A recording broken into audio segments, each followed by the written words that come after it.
preceding was a test of the National Weather Service Emergency Warning System from Atlanta, KEC-80. This test is conducted at approximately 11:30 each Wednesday morning, weather permitting. If this had been an actual emergency weather situation, the warning alarm would have been followed by an actual watch or warning. Reception of this broadcast and the warning alarm will vary at any given location.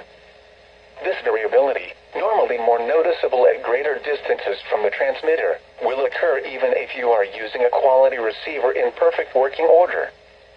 To provide the most consistent warning service possible, the warning alarm will normally be activated for warnings in selected watches within a 40-mile radius of your transmitter.